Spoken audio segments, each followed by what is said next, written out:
Galera, outubro pra vocês lembra o quê? Para alguns lembra o Dia das Crianças, né? Dia que todo mundo ganhava presentes, outros detestavam porque ganhavam roupas, né? E ainda tem muita gente que vai lembrar que outubro é o famoso Halloween. Famoso lá fora, né? Porque aqui, Dia das Bruxas, é sexta-feira 13. Mas deixa quieto, vamos deixar rolar pra ver onde é que vai dar isso aí. Então por que a gente não aproveita e fala de uma série que leva um pouco dos dois? Um pouco das brincadeiras de criança e um pouco do derramamento de sangue exacerbado que tem no filme de terror. É claro que eu tô falando da mais famosa série da Netflix na atualidade. Chupa, Stranger Things. Eu tô falando de Round 6. Separei somente a nata da série, ou seja, informações mais importantes para vocês não perderem nenhuma referência. Só fica comigo.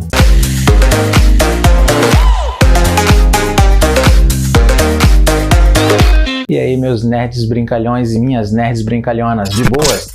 Aqui é o Lorde, seu guia, que vai brincar de O Mestre Mandou e te mandar somente as informações mais importantes da série quebradora de recorde da Netflix, Round 6. Round 6 é uma série de K-drama, como muitas já estabelecidas na grade da plataforma de streaming. Mas o que ela tem de tão importante que chamou a atenção do público para que chegasse a bater o recorde de primeiro lugar na plataforma em 90 países em apenas 10 dias. Recorde esse que antes era da série Bridgerton, que teve como o topo o primeiro lugar em apenas 82 países. Lembrando, galera, que a vermelhinha tem a sua rede espalhada por um total de 190 países. Agora, analisando friamente esse número, podemos ver a força que essa série teve, pois hoje em dia a pirataria está em todos os ramos, né?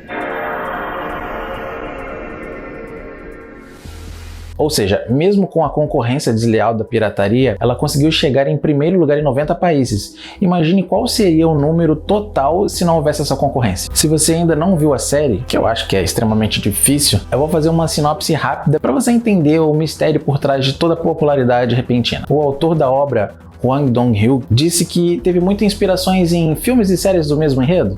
Não. Claro que não. Sua inspiração veio de mangá. Para ser mais específico, dos mangás Battle Royale e Layer Game. O primeiro conta uma história em que alguns colegiais são obrigados a jogar um jogo que pode lhes custar a vida. Esse mangá fez um enorme sucesso entre 2003 a 2006, quando começou a receber suas versões em inglês. Este mangá, ele entrega uma forma muito pesada de contar sua história, trazendo muito sangue e até cenas de violência de cunho sexual, muito semelhante ao que Dong-hyuk fez em Round 6. O segundo mangá conta a história que também traz uma estudante como convidada em um jogo, onde o intuito é enganar o jogador adversário e roubar cerca de 1 milhão que é dado a eles. Quem consegue enganar o adversário e pegar 1 milhão fica com dinheiro, mas quem é enganado e perde dinheiro fica com 1 milhão em dívida com os organizadores do jogo. Essas duas obras tiveram seu sucesso no início dos anos 2000, mesma época em que Dong-hyuk teve dificuldades financeiras e trabalhava muito para pagar suas dívidas, e lia esses mangás na hora do almoço.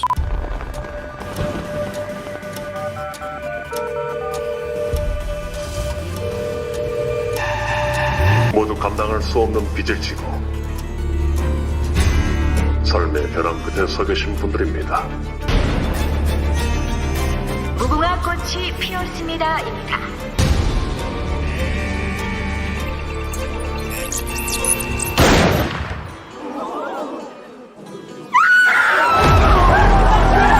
Round 6, ou Squid Game no original, que significa Jogo da Lula, nos conta primeiramente a história do personagem Seong Ji-han, um cara que já passou por vários perrengues na vida, mas que não chega a ser nenhum herói não. Muito pelo contrário, o primeiro episódio faz questão de mostrar que ele é um cara que gosta de tirar vantagens em cima dos outros e não leva em consideração a própria mãe, ao roubar dinheiro dela para fazer algumas apostas. Ji-han se vê entrando cada vez mais em dívidas, até que um dos muitos agiotas a quem ele deve vai atrás de seu dinheiro, e como o protagonista não tem, ele é obrigado a assinar um termo dizendo que abre mão de um órgão seu para saldar a dívida. Em uma estação de metrô, Ji-han fica sentado esperando e pensando em como conseguirá o dinheiro, até que um misterioso homem senta ao seu lado e desafia uma brincadeira de criança que na Coreia é conhecido como Dedachi. Aqui no Brasil conhecemos como o bom e velho Tazo. Ao final da brincadeira, o homem diz que ele poderia ganhar muito mais dinheiro com brincadeiras de criança, e se ele se interessasse, deveria ligar para um número atrás de um cartão ao qual ele dá a Ji-han. E o que vocês acham que o nosso protagonista faz? Não vai não!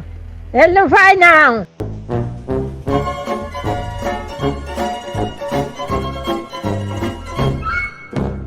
Claro que ele vai, né, galera?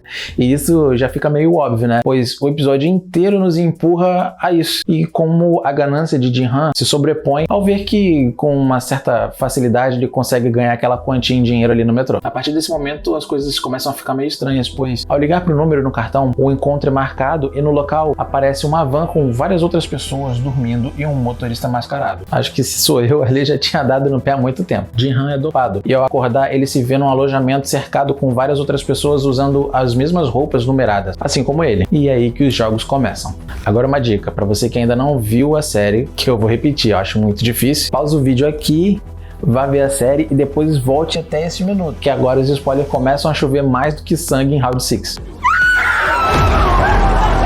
Pessoal, acho que eu vi essa série aí umas 3 vezes para trazer esses easter eggs escondidos, além do que todo mundo já tá sabendo, né? Que são aqueles das figuras pintadas nas paredes, mostrando os jogos que seriam feitos com os participantes, e os easter eggs do número de telefone, que é real e tem milhões de pessoas ligando para participar do jogo. Na minha humilde opinião, acho que esse pessoal que tá ligando aí não viu o que acontece no restante da série, não. Mas vamos pro que importa. Começando pelo recrutamento dos participantes.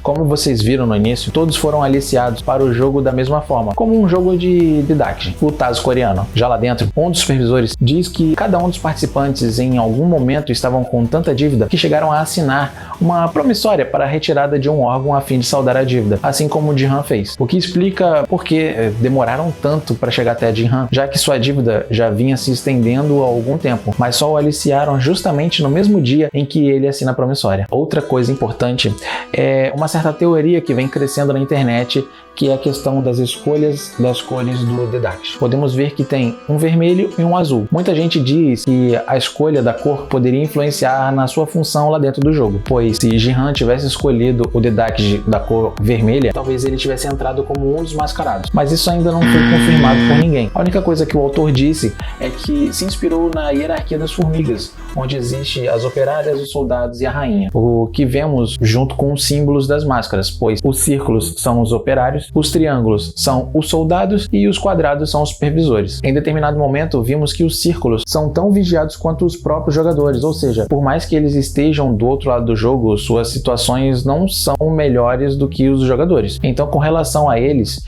pode ser que essa teoria da escolha do Didact possa fazer algum sentido.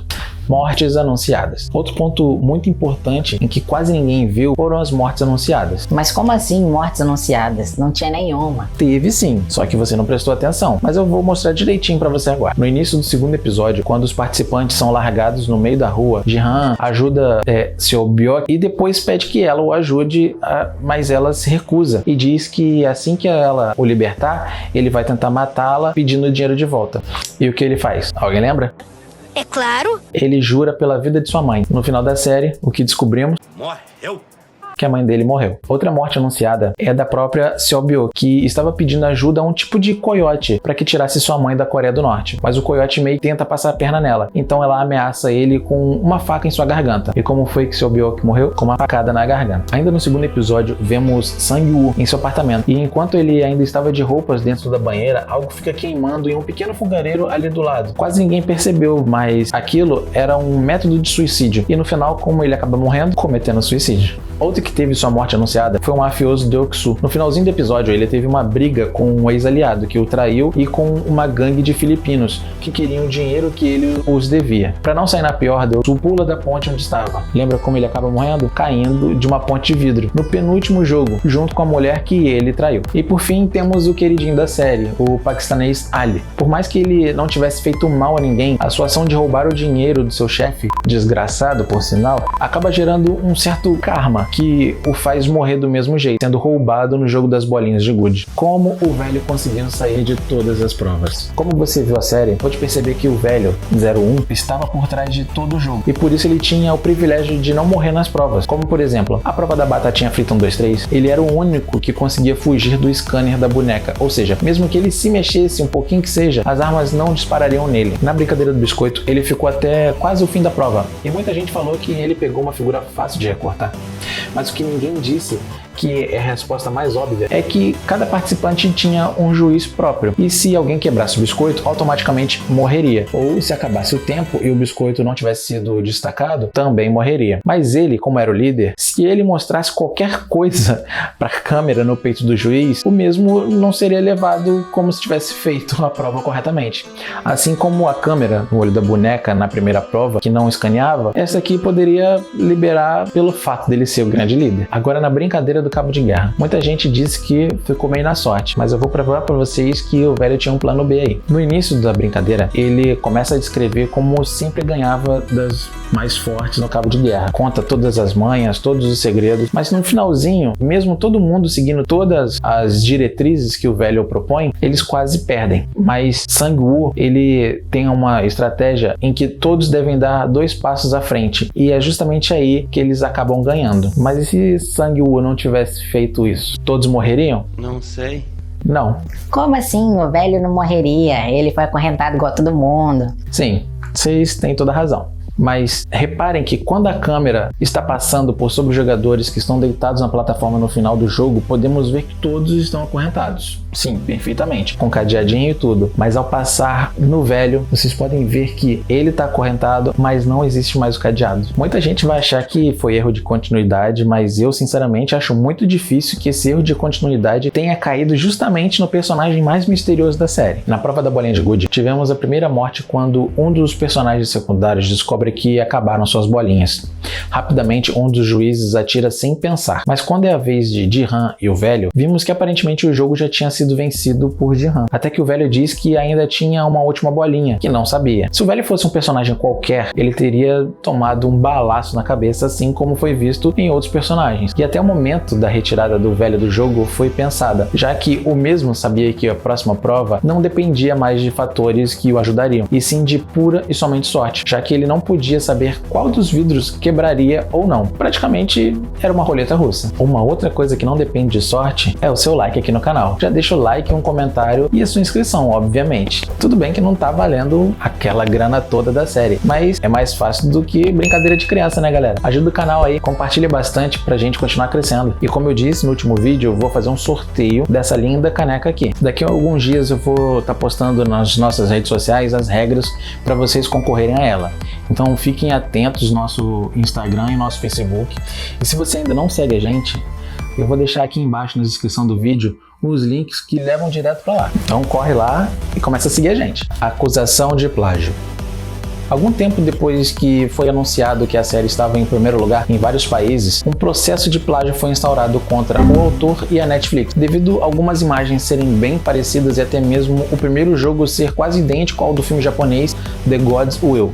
Algumas imagens mostram que realmente existe uma similaridade na série e no filme, como por exemplo, durante o filme mostra uma máscara e embaixo dela um contador em contagem regressiva, assim como em Round 6, ao mostrar a boneca medonha e embaixo um contador também em contagem regressiva. Outro ponto similar é a brincadeira, em que os participantes acabam morrendo em Round 6, é o jogo Luz Vermelha e Luz Verde, mas no coreano existe uma musiquinha em que eles cantam assim: as flores de hibisco floresceram. Brincadeira que para nós aqui tem outra musiquinha, que é Batatinha Frita 1, 2, 3. Já no filme, o boneco conhecido como Daruma apenas se vira de costas e os participantes devem se mover. Não há musiquinha para poderem guiar os jogadores, assim como em Round 6. Daruma é uma espécie de boneco japonês que representa Bodhidharma, um monge da Índia que fundou o Zen budismo na China. As lendas contam que ele alcançou a iluminação ao meditar por 9 anos sem se mover ou fechar os olhos. Para conseguir essa façanha, ele teria arrancado as pálpebras e teria arrancado os próprios membros. Sendo assim, ele não se mexeria nem fecharia os olhos. Sinistro, né, galera? Mas voltando à questão do plágio, o autor de Round 6, Dong-Hyo, diz que começou a escrever o texto em 2008 e 2009, portanto ele escreveu bem antes de The God's Will, que foi lançado em 2014. E o que vocês acham? Foi plágio ou não? Comenta aí embaixo. Galera, o vídeo de hoje vai ficar por aqui. Vejo vocês no próximo vídeo.